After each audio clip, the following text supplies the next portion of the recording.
How's it going, guys? Hope you're all doing really well.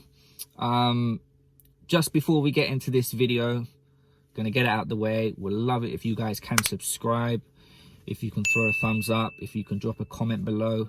It really does help the channel to grow, and I really appreciate it. Also, I've noticed a lot of you guys watching the channel, watching the videos, haven't subscribed. Like I said, I'd be really grateful. I really would appreciate it if you could just hit that subscribe button. And yeah, let's get into the video. Unless they're from the same household, has to bring their own tennis balls so that you don't touch other people's tennis balls with your hands. You can kick their balls, but you can't touch them. I'm gonna blush, sorry. So I just wanted to upload this quickly because, you know, it's a topic that I've been discussing a lot with my clients today. It was my first day back at work. Tennis is allowed to be played now in the UK as of last week. We can all get back on court. We can only play singles, or you can only engage in one-to-one coaching. But the great thing is we can all get back on court. We can start hitting balls again, and we can all continue to improve. Now, that topic is trying to get your form back. So a lot of my clients today, so it's my first day back at work. I think I had 8 lessons. And at least 4 of them or 5 of them just felt horrible for them. So, you know, they weren't feeling as smooth about their shots. They didn't feel like they were getting any rhythm, felt like their timing was off, and it was a very frustrating experience for them. It's like you're back to square one. Now, that isn't the case. You're rusty, but, you know, if you keep practicing, you will get that form back. And I just want to share with you a few tips that you can apply to speed up that process. Now, the first tip I want to share with you is to make the most of your time when rallying in the service boxes. And for most of us, when we first step on court, we're going to hit a few rallies from service line to service line, just to kind of warm up our shots. And you'll see that most club players, when they're warming up from the service line, they'll be really lazy with their footwork. They'll be really lazy with their strokes. And they'll kind of use this time to just have a bit of a chat, have a bit of a catch up. And, you know, that's fine. Have a bit of a chat, but use this time to pay a bit more attention to your contact point. You know, think about your strokes. Think about, you know, your split step. Are you timing it correctly? And a good thing that you can do in this period is just kind of groove a rally from service line to service line. And once you feel that rhythm, keep the rally going and slowly work your way back to the baseline. And there's no harm, there really is no harm in spending an extra 3 or 4, even 5 minutes rallying in the service boxes just to feel like you're getting that timing back. Tip number 2 is to do some basket feeding. And you can do this with a training partner. You can do it with, you can pay a coach. Of course, still try and follow social distancing rules. So maybe get your training partner or your coach to feed from the other side of the court, or at least not too close to you.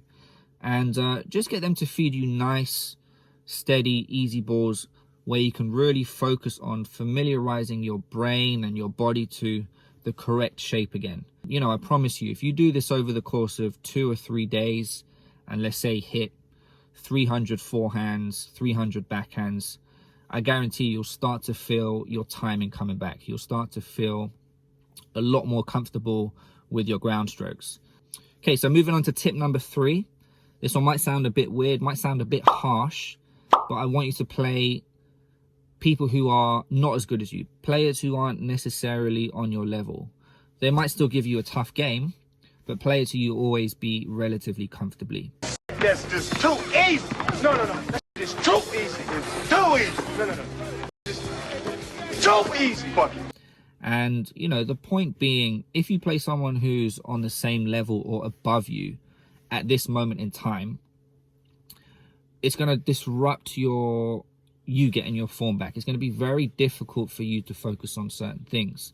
You know, if you're playing with someone who usually takes time away from you, someone, let's say, who hits with heavy topspin that you normally struggle with on a good day, that definitely isn't going to help the situation with you at the worst of your times. So yeah, it might seem like you're using these lesser players, but you know, that person should feel privileged. You know, you're clearly a better player than them, And definitely when I was younger, I would always harass the top players to play with me, to hit with me, just for 15 minutes, 20 minutes.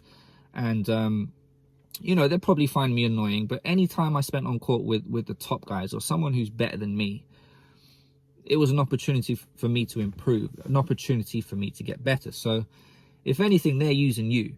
So don't feel, you know, too bad about it. And then, you know, once you start to get that form back, you can forget about them and you can move on. Sounds harsh, but that's life. Tip number 4 is to watch the ball. Duh. Yeah, that might seem obvious, but ask yourself, how well are you actually watching the ball? Now, ideally, you want to see every single shot you hit, you want to see the ball make contact on the strings. And, you know, if you're feeling a bit rusty, if you feel like you're framing the ball more often than usual, try and apply this tip. And I'm going to read this straight from my phone. So this is just the notes that I wrote earlier. So when the ball is coming towards you, look for the logo. Of course, the ball will be spinning and it won't be as clear, but if you watch the ball closely enough, you will see the black print on the ball. Even if it's coming at speed, this just really helps you dial in on the ball and allows you to find the sweet spot more consistently. So again, ask yourself, how well are you watching the ball? Are you watching it well enough that you're actually seeing the ball make contact on the strings? If you do that, you are less likely to frame the ball. And obviously, the quick tip that you can apply is when that ball is coming towards you, try to look for the black logo. Now, of course, it's going to be tough to see because the ball's spinning quite fast. It's got top spin, it's got back spin, whatever. But you will vaguely see that logo. And if you just look at the logo, it just helps you to really dial in and watch the ball and helps you to frame the ball less, I guess. So try that out. Tip number 4. Okay, so moving on to tip number 5, and this is a big one. This is potentially a game changer and something I recommend all of you should do anyway. You know, regardless of, you know, you being rusty, regardless of you feeling like you've lost your form, this is something you should do even in the best of your days. And that is to record yourself. Watch yourself back. And you may not be a coach, you may not be one of those guys who can pick things up as easily as others, but most recreational players, most intermediate players can spot their flaws. They can see their mistakes. So every time you step on court, we all have a phone. We all have cameras on our phones. Just set up a camera, set up your phone, record a few strokes, record your matches and watch it back. A lot of the bad things that we do, a lot of the bad habits that we have are not as clear to us when we're playing. When we watch it back, they're so much more obvious. And another good thing you can do with this footage is you can compare it to professionals. There's so much content online. There's so much free content on YouTube of top players doing super slow motion strokes that you can watch and analyze and compare to some of your own footage of you playing. So that's definitely something that you can benefit from as well. Okay, I've got 2 more tips for you, and we're on tip number 6, and that is to warm up properly.